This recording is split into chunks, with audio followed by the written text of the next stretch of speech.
आप सबको मेरी नेक ख्वाहिशात और सलामती की दुआएं। महाराष्ट्र के डिप्टी चीफ मिनिस्टर फडणवीस साहब ने एक ऐसा काम किया है जिसकी मुझे उनसे उम्मीद नहीं थी।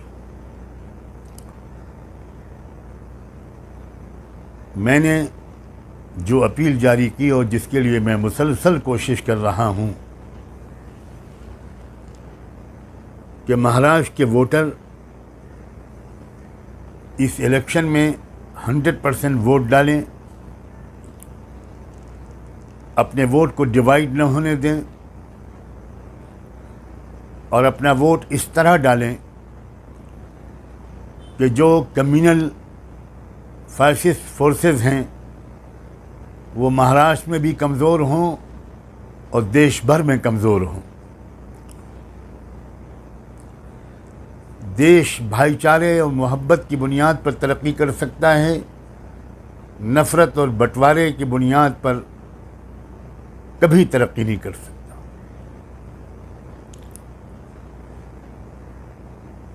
मैंने अपने उस स्टेटमेंट में ये बात भी कही थी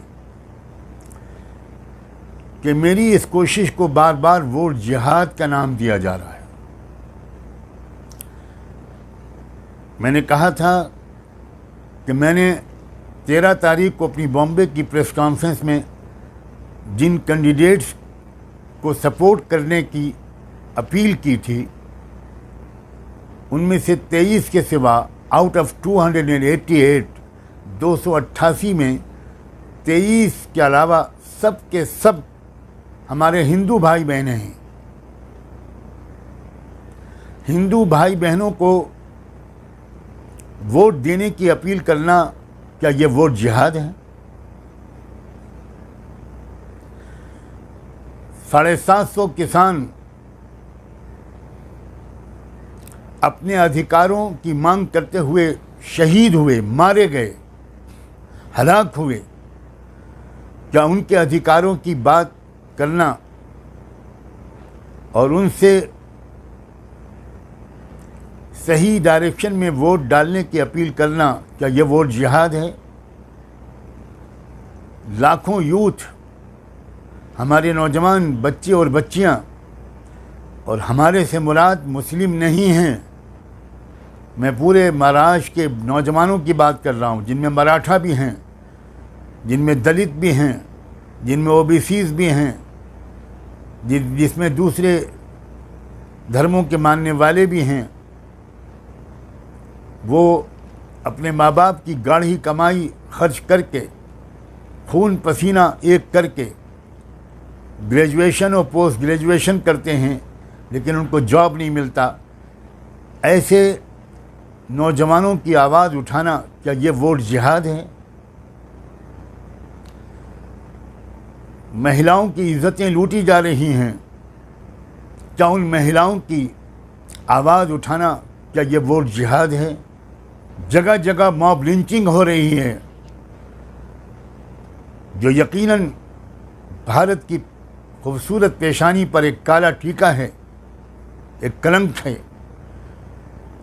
क्या इस कलंक को मिटाने की कोशिश और भारत की छवि को खूबसूरत बनाने की कोशिश, क्या ये वोट जिहाद है? क्या मराठों के उभरते हुए बहुत मजबूत लीडर जरंगे पाटिल, वो जब फडणवीस के ख़िलाफ़ बोलते हैं और साफ साफ ऐलान करते हैं कि मैं फडणवीस को गिरा कर रहूँगा, बीजेपी को गिरा कर रहूँगा, तो क्या वो वोट जिहाद की बात करते हैं? और जब अजीत पवार और एकनाथ शिंदे ये बात कहते हैं कि बटोगे तो कटोगे,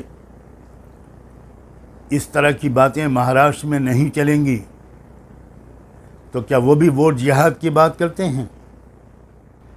मैं सच कहता हूं, मुझे फडणवीस साहब से ये उम्मीद नहीं थी। वो एक पढ़े लिखे आदमी हैं। जब मैंने ये कहा था कि अगर ये वोट जिहाद है तो क्या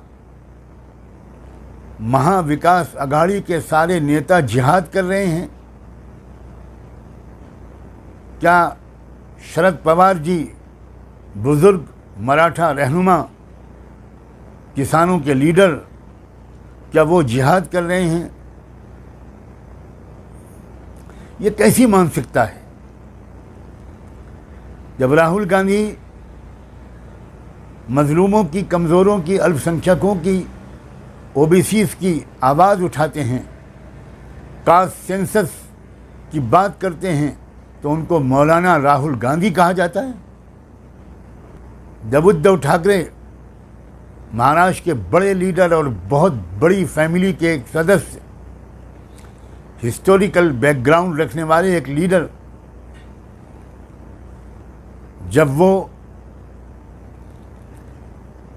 अपना हिंदुत्व की अलग तशरीह करते हैं और कहते हैं, हम फ़ख्र से कहते हैं कि हम हिंदू हैं, लेकिन हमारा हिंदुत्व बीजेपी के हिंदुत्व से बिल्कुल अलग है, और फिर वो अपने हिंदुत्व के नाम पर, संविधान के नाम पर जब वो वोट मांगते हैं, तो क्या वो भी वोट जिहाद कर रहे हैं? मेरा ख्याल ये है कि बीजेपी के लीडर बहुत ज़्यादा घबराए हुए हैं।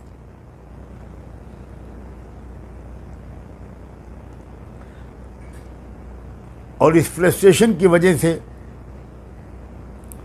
इस तरह की बातें कर रहे हैं जो भारत की संस्कृति और महाराष्ट्र के कल्चर, छत्रपति शिवाजी महाराज की टीचिंग्स से उनका कोई ताल्लुक़ नहीं है। मैं अपनी आवाज़ बुलंद करता रहूँगा, इसलिए कि मैं भारत को अमन और शांति का गहवारा बनाना चाहता हूँ। भारत के तमाम समाजों के बीच में भाईचारा और एकता फैलाना मेरी ज़िंदगी का मिशन है।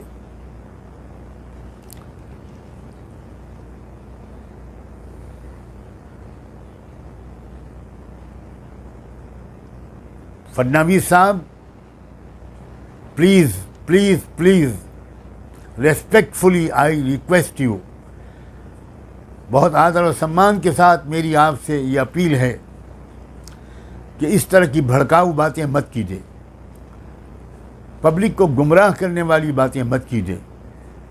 अब भारत की जनता बहुत मैच्योर हो चुकी है, और जितनी मैच्योरिटी उसने लोकसभा के चुनाव में दिखाई थी, मैं तो ये आशा करता हूँ और ये देख रहा हूँ कि उसी तरह की मैच्योरिटी, बल्कि उससे भी ज़्यादा की मैच्योरिटी वो महाराष्ट्र के इलेक्शन में दिखाएगी, और उन तमाम कैंडिडेट्स को विधानसभा में भेजेगी जो संविधान की रक्षा करेंगे, डेमोक्रेटिक वैल्यूज़ की हिफाजत करेंगे, और वो कमिटेड होंगे भारत की एकता और अखंडता के लिए, भारत के रहने वाले तमाम गरीबों, किसानों, मज़दूरों, दलितों, लिंगायतों, क्रिश्चियंस, सिख भाइयों, मुसलमानों, सब के साथ वो इंसाफ करेंगे। मैं उम्मीद करता हूँ कि आने वाला इलेक्शन अच्छे नतीजे लेकर आएगा। आप सब ने मेरी बात सुनी, मैं आपका दिल से आभारी हूँ। बहुत बहुत शुक्रिया।